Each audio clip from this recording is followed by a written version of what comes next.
Today, we will call our class, Where is the Garden of Eden?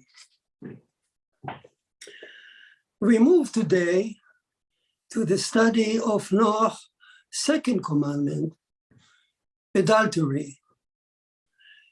It is presented as it presented in the story of the Garden of Eden. Adultery is presented in the story of Garden of Eden. Although the story is written in our book as chapter 2 to 4 separate chapters, in a Torah scroll, it is written as a continuation of chapter 1, complementing the story of the creation of Adam on the sixth day. So it just continues what chapter 1 says, exactly where it ends. And it is well known, the story of Eden tells us how Adam and Eve received the knowledge of what? Good and evil. Usually in a book it says, in your book it says good and bad. They miss the point. It's the fruit of good, the tree of knowledge of good and evil. The vocabulary is very important here.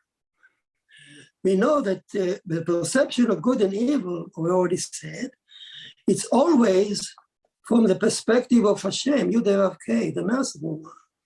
Evil, we already said, it's whatever the merciful attribute hates. If she is mercy, you do the opposite, you are evil. You're not just bad, you are evil. In Hashem's eyes, in the whole story in the Bible, almost exclusively, when you see the word evil, a person is evil, is in Hashem's eyes, not in Elohim's eyes. Let's recall that at the end of the sixth day, our day, Elohim will pass a comprehensive judgment on everything that he has done, including Adam, judging whether or not he has become very good. If Adam is deemed very good in Elohim's eyes, Elohim will enter the Sabbath along with Adam and the entire universe. On the other hand, if Adam has failed to be very good in Elohim's eyes, or is deemed very bad in Elohim's eyes, Elohim will terminate, finish our world to nothingness, as he has done to many other universes before, as Rashi says. Now, but to be very good in Elohim's eyes, obviously, Adam would have to abide by his laws, and then he will call righteous. Let's pay attention to the nomenclature. In Elohim's eyes, you are righteous or sinner. If Adam violates Elohim's law, he is a sinner, not evil.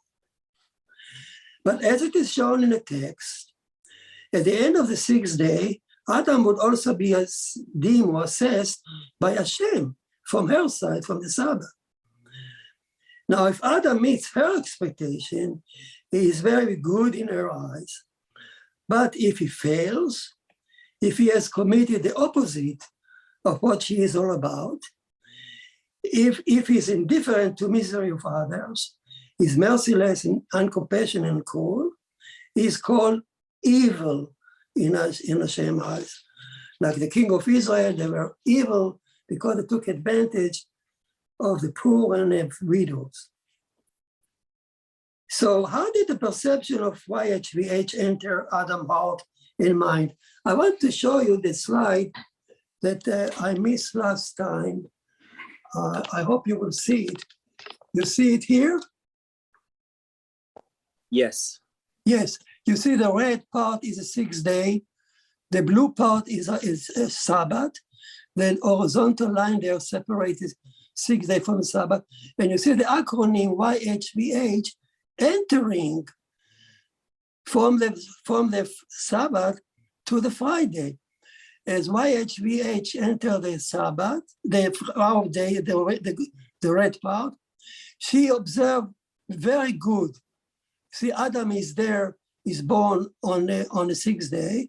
he has to become very good in both eyes, in the eyes of Elohim on one side, and YHVH in her side. If evil is big, he can cut the line, and she can cut the two attributes to two parts. We said last time. So here is show you the text, how in the text YHVH is an acronym entering the Friday from the Sabbath, and she's judging Adam from her side, Elohim judging Adam from his side. Now let's go back to the story. We want to understand what's all about, how the perception of YHVH enter Adam's heart. It's a very important question. Let's see, in Genesis chapter 1, that we just finished, it is written that Elohim said, let us make Adam in our form and our image, speaking in plural. Yet, in the next verse, it says explicitly that Elohim created Adam in his image alone. How could it be? So in the planning stage, Elohim spoke in plural in the name of Hashem and Elohim together. Whereas when Elohim made Adam on the ground, when he finally made him, he made him in his image only. And it would be up to Adam to accept Hashem into his heart and in his own discretion and free will. Let's repeat the story in full so we could understand what we are talking about. When Elohim planned to create Adam, he invited the attribute of mercy, I'll repeat the story that you already know, Yud-K, to join him in the heavenly court. You saw that in the text there. Yud-H entered our world in the sixth day, as shown in the text, and observed Elohim world. From the blue, she looked down to the red there. She observed it. Observe is always associated with YHVH. In Abraham, which he was observed Sodom. Observed is a judging in her eye. Like a bride entering a groom home. Here she is like a bride entering the groom home for the first time, assessing whether or not she would feel comfortable in Elohim world, in the red part. She said to him, so to speak, your word, Elohim, is beautiful and smart, full of your wisdom and justice. But how could I rule it when I see no one here who can understand my language, who knows what good and evil are? Cannot separate. He doesn't know what good and what evil is. The spider knows what evil is. The snake, the serpent, but no one. Elohim said to her, so to speak, let us make Adam in our form and our image, and our child Adam would know me, but in his heart I would carve out the room for you to dwell, if he let you in. Elohim would not make Adam merciful by nature, as a reflex, since mercy is none of his Elohim features.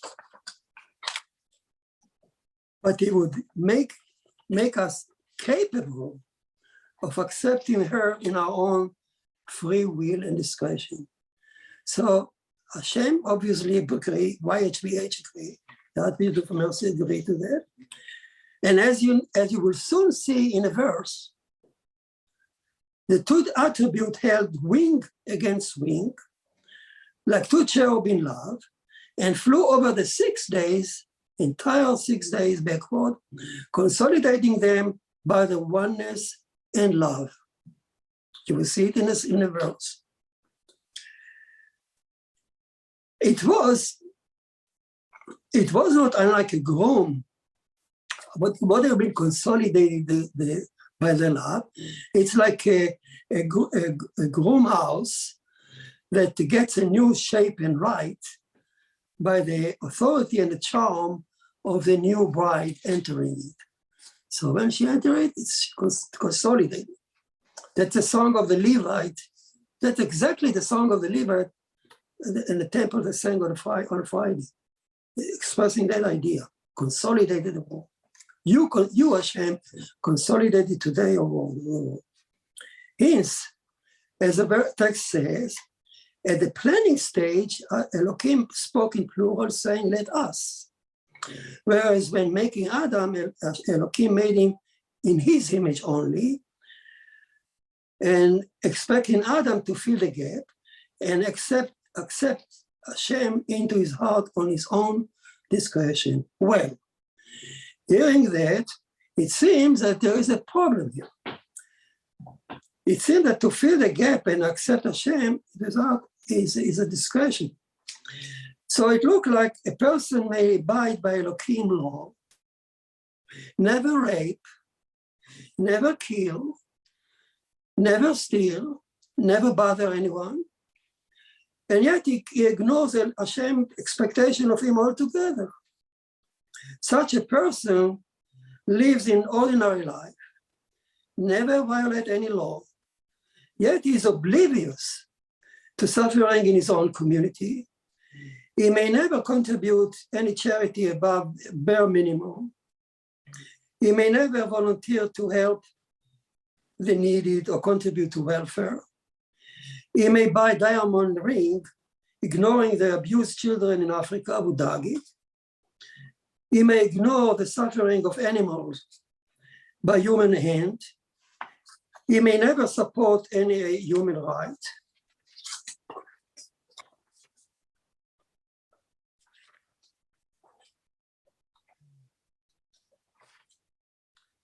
Or worse, such a person may even join evil people to commit mass murder in the name of the state, claiming he's a good citizen.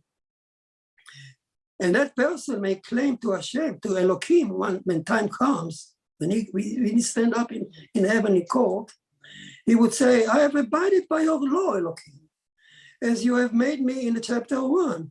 I am righteous. It says in chapter 1, all I need to do is to abide by your laws.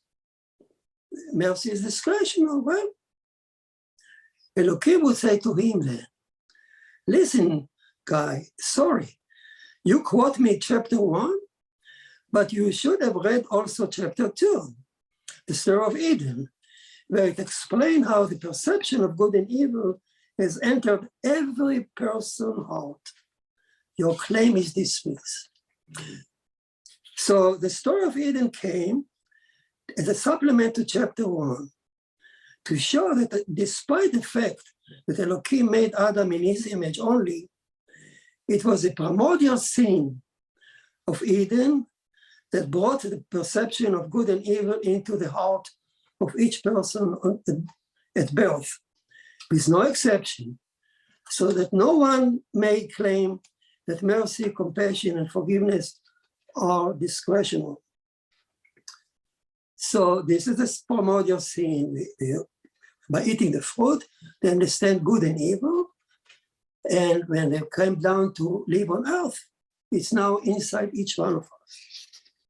Let us read now the story in detail in Eden to understand exactly how it happened.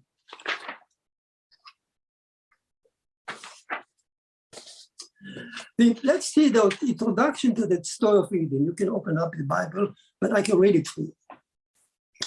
The introduction of the story of Eden, chapter 2, verse 4 says, this, I will read it for you, and pay attention to every word.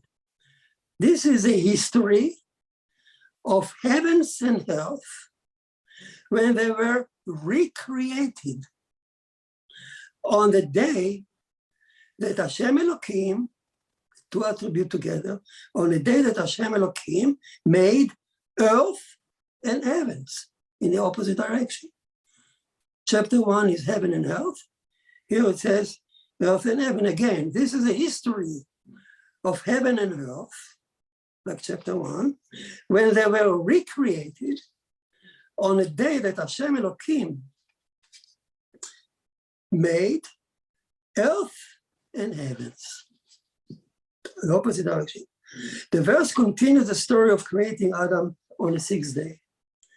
it says that the two attributes, Hashem, Yud-Heh-Vav-Keh, and Elohim, recreated earth, the earth and heaven in the opposite direction to chapter 1. What does it mean? Let's pay attention to the name first.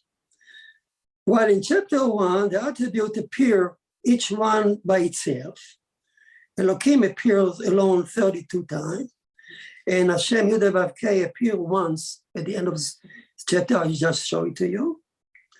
There's a hidden acronym at the junction between the 6th and the 7th day. So Elohim appear alone by itself 32 times. Elohim only, Hashem Yud-Heh-Vav-Keh only once is a hidden, shy, modest acronym. You need to be learned to see it. Here in the story of Eden, suddenly, the attributes appear the first time ever together and in the open, and together like Hashem Elohim. They write in the text, the full name, side by side. They name close to each other, touching each other, as they would never appear again throughout the Torah. You know, this expression, Hashem Elohim, is unique to the story of Eden. It would never show again in the Torah. They appear in this fashion, side by side, 20 times in the story of Eden. Let's note that the attribute would later appear only as Hashem alone or Elohim alone separately. As it is said, for instance, in the Ten Commandments, I am Hashem, your Elohim. The word your separated. The word is, so they never appear glued together, but there's always some word in between them. And that's the truth for the entire Torah. But here in Eden, they appear together only this fashion, side by side, flying together in love, so to speak. Now the verse says that Hashem Elohim in oneness recreated earth and heavens in a reverse direction to chapter 1. How could it be? It is as if they flew over the 6th day backward, from the 6th day to the 5th, to the 4th, to the 3rd, back to the beginning, consolidating the world by their oneness. Then it says that Hashem Elohim formed the Garden of Eden. Here we come to the Garden of Eden. On what day was it? On what day was Garden of Eden formed? The verse actually stipulated exactly, precisely. You cannot miss it. It says, you know when the Garden of Eden was formed? When there was no shrub on the field yet on earth. And the grass of the field has not yet grown, no shrub, no grass. For Hashem Elohim has not yet showered rain on earth. There was not even rain.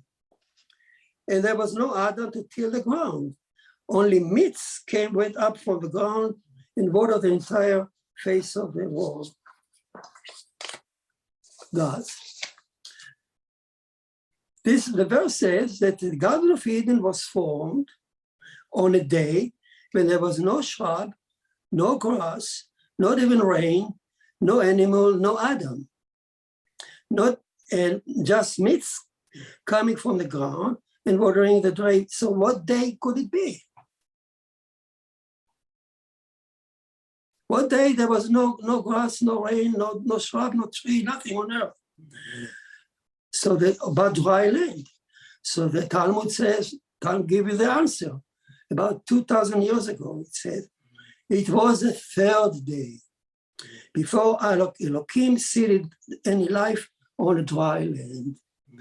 So there was a pause before Elohim seeded any life, the attribute now hovering over the 3rd day, so to speak. Thus, the attribute began their flight backward on the 6th day, prior to the making Adam. You know, for God, going backward is nothing. It's like you do rewind. God is beyond time, beyond anything. For him, going backward and forward is nothing. So the attribute began the flight backward, so to speak, on the 6th day, prior to making Adam, and when they reached the third day, they formed the Garden of Eden there. Now, how is it possible? The key to understand this is the word formed as opposed to create. You don't pay attention to it, but Hasidut pay very much attention to it. There is a difference between to create, to form, and to make. What's the difference? For instance, when I build a house, I would first create it on my mind. I would decide in my mind what sort of house it should be, what would the style it be, what should I use it for? Is it commercial, private, how many beds, how many rooms? Then I would contact an architect who would form my house on a blueprint, describing it on a paper or the computer as you wish, in detail. So to create is to first think about it in your mind, then you form it on the paper, on the computer, as a virtual house. And then, only then, after you've done that, you contract a builder who will make the house, put it on the real ground. Thus, there is a word of creating, called beria in Hebrew, word of forming, yetzira, word of making, asina. These are the three stages necessary for any human endeavor. Always we go through these stages for any activity. As it turned out, the entire story of Eden is written as in the word of forming. There is no creation there, there is no making there. It's what God formed. Hence, it was a virtual garden, like a blueprint or computer, if you wish, still hovering over Mount Moriah today, as Rabbi Bachya said. So while there was no grass, no shrub, and no tree on real earth, the Garden of Eden has already the following tree in it. I mean, it was full of trees inside the garden. As it says, Hashem Elohim caused to sprout from the ground every tree that was pleasing to the sight and good for food. Also the tree of life in the midst of the garden, and the tree of knowledge of good and evil. Obviously, it was a virtual garden full of beautiful virtual trees and virtual animals, as the text would later say. Then, in this virtual garden, on the third day, Hashem Elohim also formed the virtual Adam, as it says. And Hashem Elohim, in oneness, Hashem Elohim formed Adam from the ground, and he blew his spirit in oneness. Hashem Elohim together, but he says his spirit, because they appear along in oneness, into Adam's nostril, and Adam became a living soul. Then Hashem Elohim placed the form Adam into the form Eden to till it and to preserve it. Why the garden? What's the whole idea? In the flight over the 6 days, back to the beginning, holding each other wing in mutual love, if you wish, the attribute arrived at day 3, before seeding any life on earth.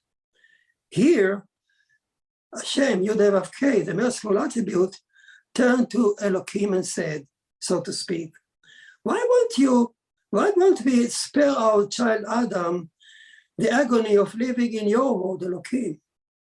It is a beautiful world indeed, full of your wisdom and your justice, yet it is also full of misery and sorrow and death, which I want to spare him. Why won't you be open for Adam an alternative path, the Garden of Eden, bereft of any sorrow and death, from where he would arrive directly to the Sabbath without ever being exposed to the angel of death on earth?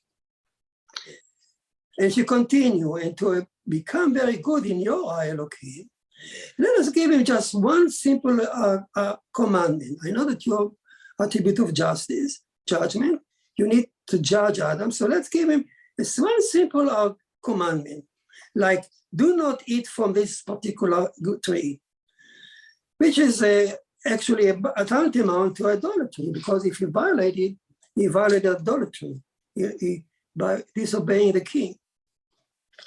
If Adam complies, he wins your trial, and he would enter the Sabbath with you from the Garden of Eden. So Elohim said to her, so to speak, but what about you?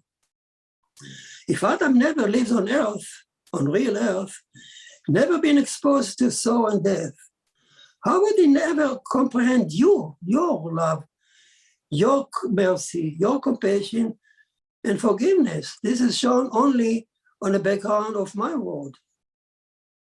In that case, he would never know your full glory. Hashem, Yud-K answer to him, so to speak. I don't mind. She speaks like a loving mother. I don't mind giving up my glory in his eyes, as long as I have spared him the agony of living in your world. All I would ask from Adam in Eden is to feel my holiness, my joy and my love to him. If he feels that, he would be very good in my eyes. So in Eden, Adam will have to abide by just one commandment, idolatry, which is talked about, do not eat from the fruit. And from Hashem's perspective, she doesn't care if he doesn't appreciate her glory of mercy, because in Eden there is no need for mercy, compassion, and God. So Adam would never feel it, never understand it in Eden, but she doesn't mind. As long as he accepts her joy and love, that's all a loving mother would like to do. Elohim said to her then, but if Adam fails, we will place him back on earth on the 6th day, as I have originally planned, and he would have to withstand our trial from real earth, fully aware of my power and your glory. Hashem agreed, so to speak, and the two attributes form the Garden of Eden, form Adam, and place Adam inside to kill it and keep it, hoping he would withstand a simple trial and enter the Sabbath directly from there. Now, as we all know,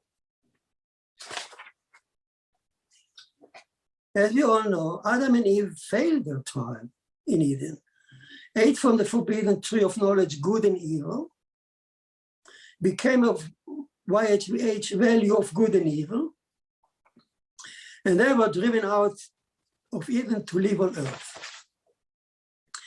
And ever since then, on real earth, no person may claim that he is unaware of Hashem values. He is unaware of mercy, compassion, and forgiveness. No person can claim that he is made only in Elohim eyes. He is like an animal, as it says in chapter 1. For all people now carry the awareness of good and evil embedded in the soul. They enter our soul when we were in Garden of Eden. Now let me add one more thing, a new thing here. But while they were living in Eden, under the love of Hashem Elohim, the two cherub, Moses put them as two children, as two cherub, looking, boy and a girl looking at each other with love, wing touching wing. So, but in Eden, while they were living under such reign, kingship of Hashem Elohim in love, Adam and Eve received, by eating the fruit, another aspect of Hashem's holiness, and that is the ability to distinguish between sexual promiscuity and marriage, adultery versus pure family life. That aspect that got into their soul when they ate the fruit, if you remember, they covered the nakedness. So they became aware of nakedness, became of the possibility of sexual promiscuity, the shame of adultery. So it is in Eden, therefore, that Adam and Eve received the prohibition against adultery, as you will see in the text, as we learn the story in detail. And adultery should be kept in Eden as a second commandment beside idolatry until they arrive at the Sabbath. And on that we will learn and continue learning next week, God willing.